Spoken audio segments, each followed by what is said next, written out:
So, good morning, all. Very pleased to be able to speak to you today. What I'll do is talk to you today about three things which are critically important in the West to be successful: ambition, open thinking, and mistakes. So, I'll do a quick self-introduction. My name is Simon Baig. I've been in financial services for almost 30 years now. In 2026, I'll have been in financial services for 30 years. I graduated from the University of Exeter with a master's in an MSc in economics and finance in 1996, and came straight into the world of work. On a personal note, I am a father of three children.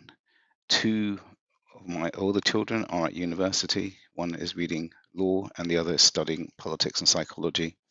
And my youngest, my son, is in middle school right now.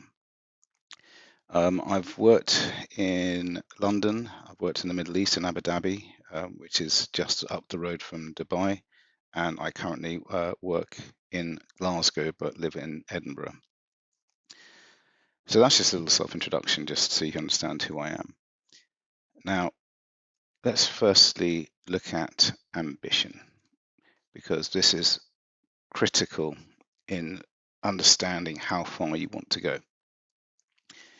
One of my old bosses at JP Morgan once said to us, is you've got to be very clear in your mind how ambitious you are.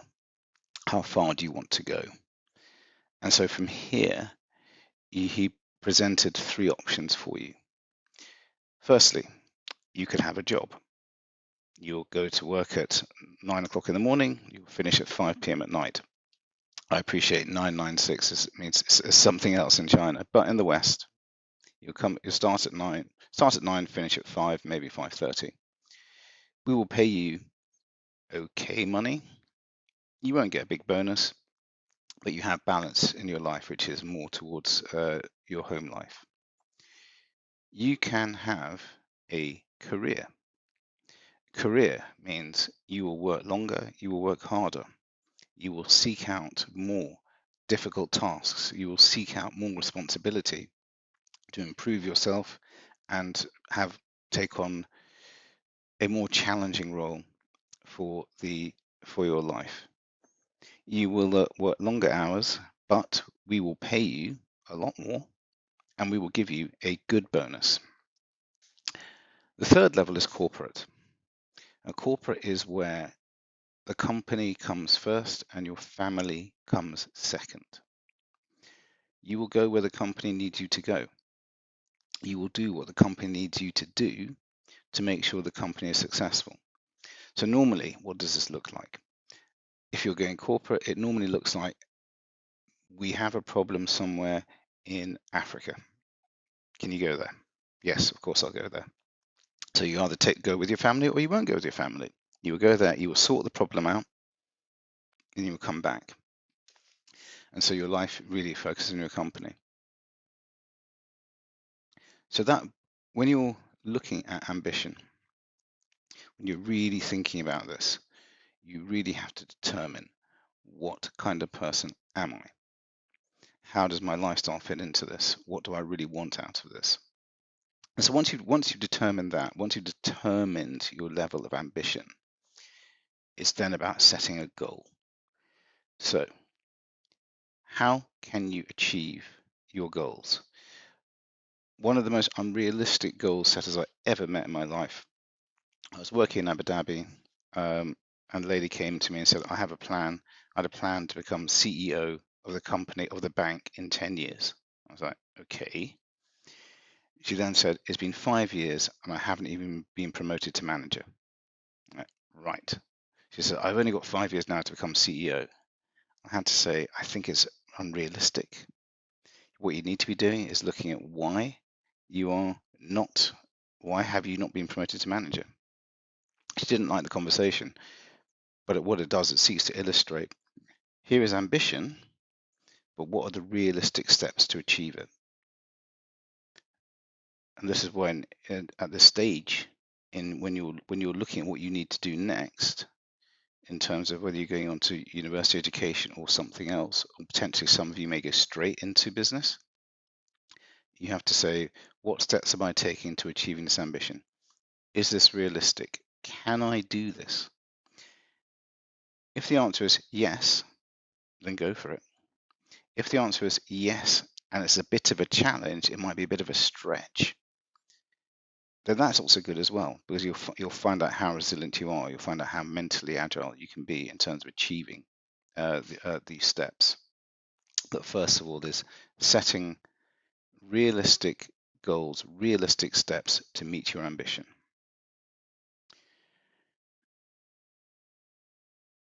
Now, where Chinese students have an advantage over Western students is resilience, the ability to meet an obstacle or a barrier, something which is stopping you from achieving what you need to achieve, and just having that mental strength and mental ability to look around the different options that you have and making sure that ultimately you're successful.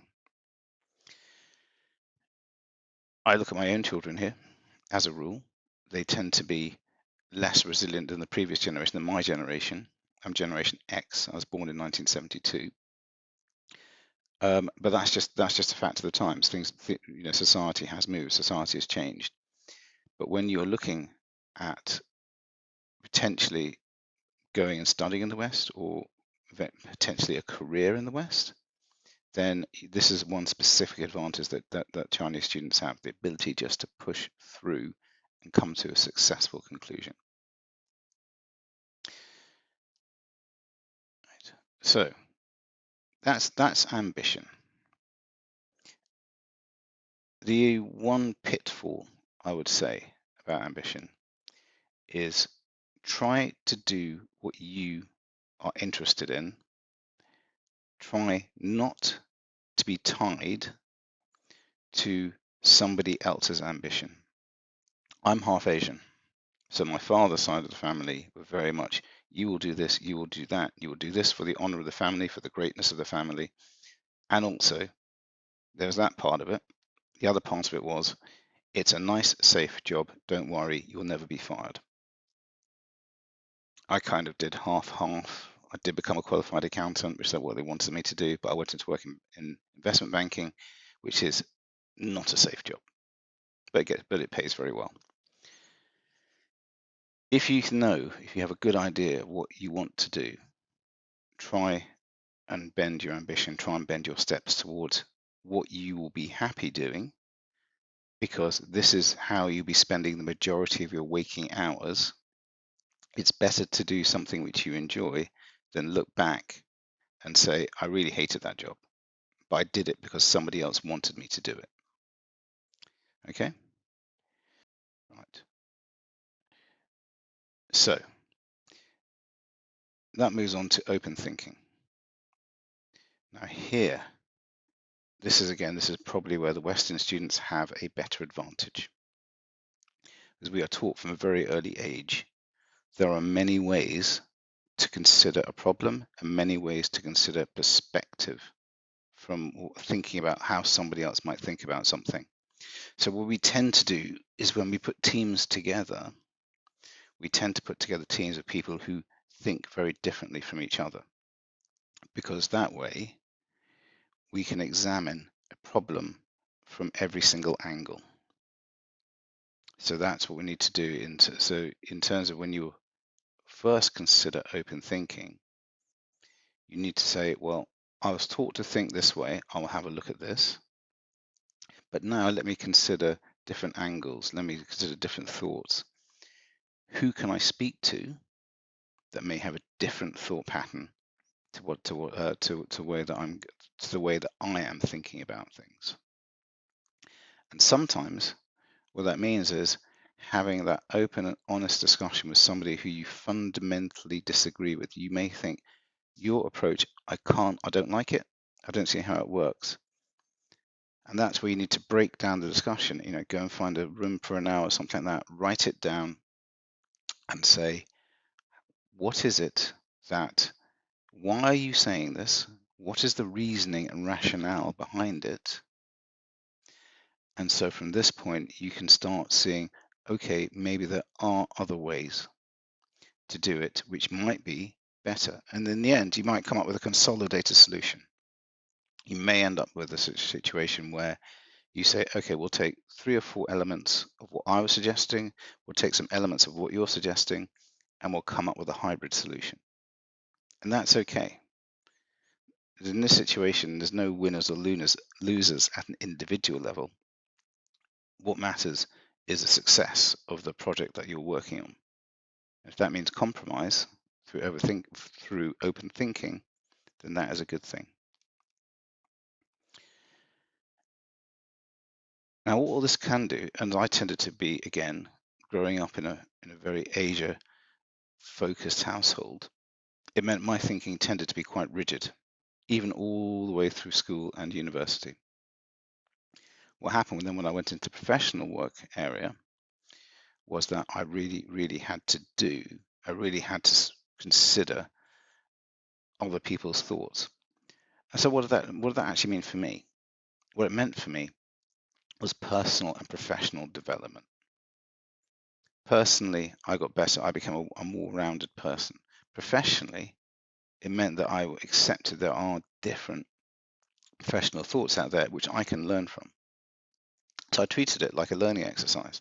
I will learn from other people. And when you combine those two together, personal and professional development, what helps you become an innovator, because then it starts opening up different pathways in your mind, and you're saying, hang on a second, I can do it this way or do it that way, or maybe do it a third way. And in that point of doing that that's when you start generating brand new ideas on how to do things. It's not an easy path to follow, because at some point you have to sacrifice your own ideas for some elements of other people's ideas. But in the medium to long run, it helps you generate your own ideas, things which you never would have thought of by yourself. But because you've gone through the learning exercise of open thinking, your development then can become exponential. You then tie this to the first one, ambition. So you're ambitious to make your steps. You make your steps. Do you have the right skills? Do you have your right knowledge base?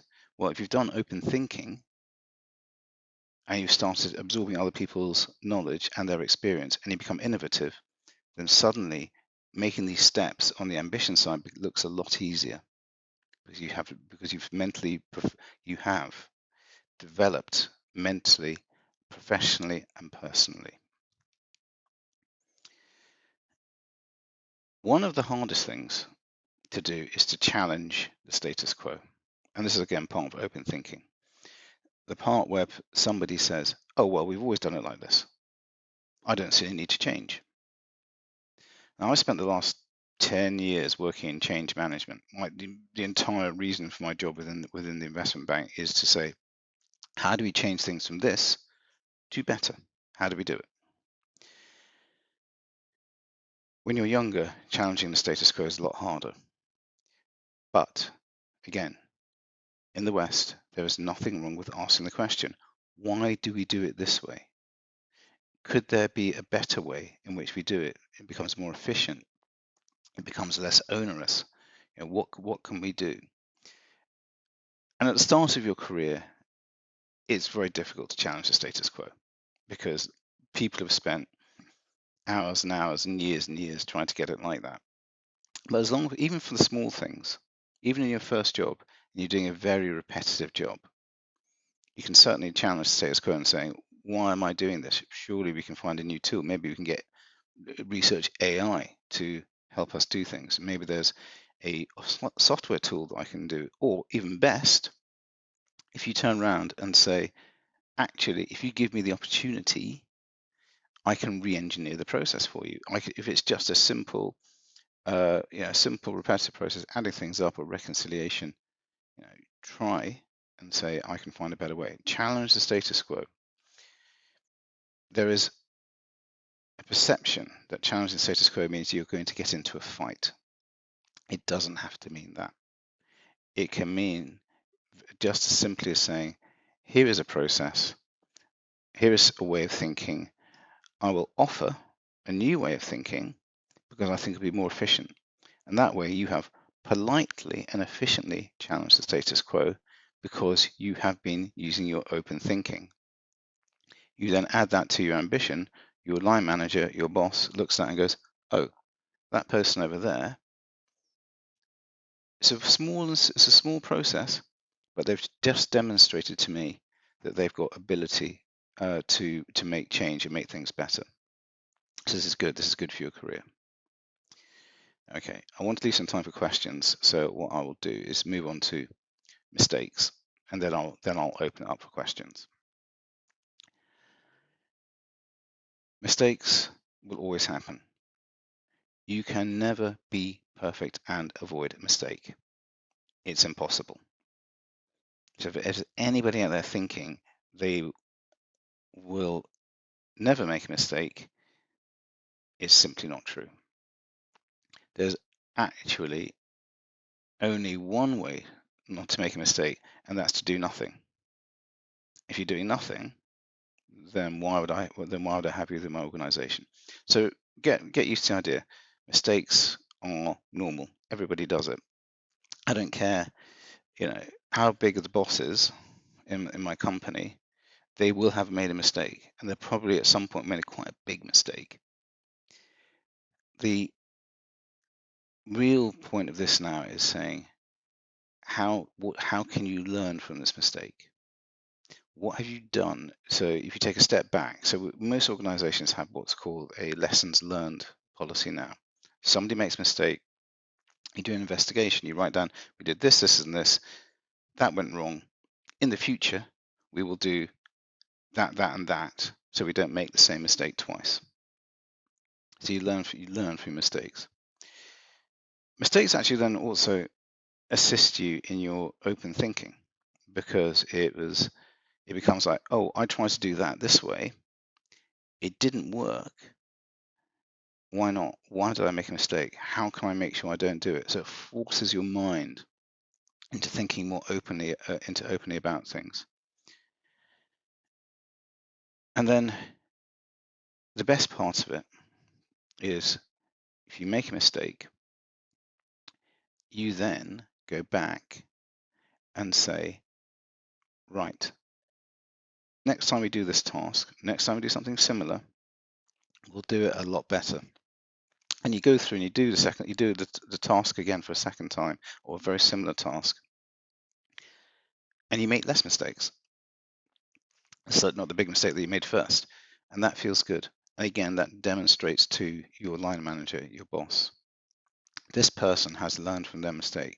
This person has gotten better.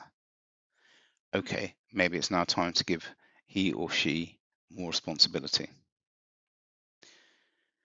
One of the key interview questions we do ask is, tell me about a time when you made a mistake and you could not recover from it. You couldn't make it, you couldn't fix it. Now, these are the kind of questions which Western students find quite easy. They're quite happy to turn around and say, I did that, it completely failed, the project failed, but I learned about myself that I need to make some changes about myself. As therefore, I made some changes about myself and I applied the lessons to the next project.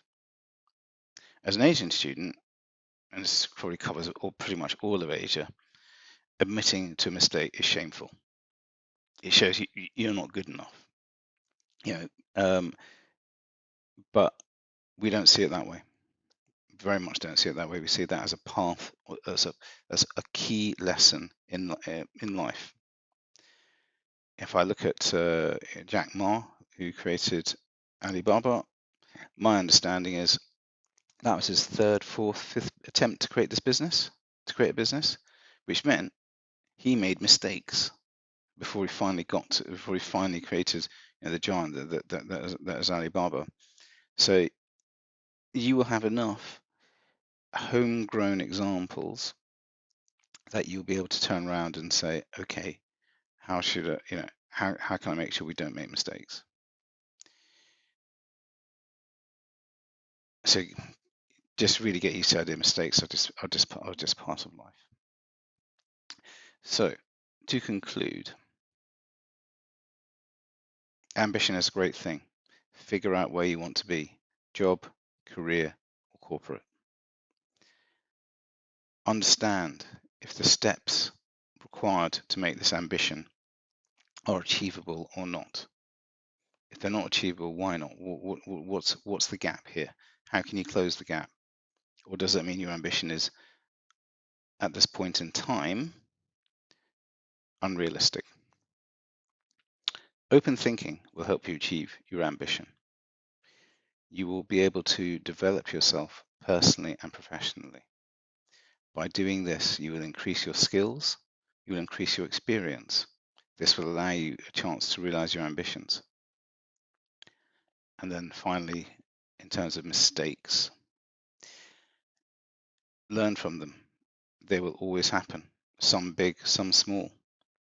But learn from your mistakes, help them develop your open thinking, help them develop your responsibility, and then that will help you achieve your ambition. So I'll stop there. Thank you very much for listening to me. And if you're ready to ask questions, either verbally or in the chat, I'm very happy to answer.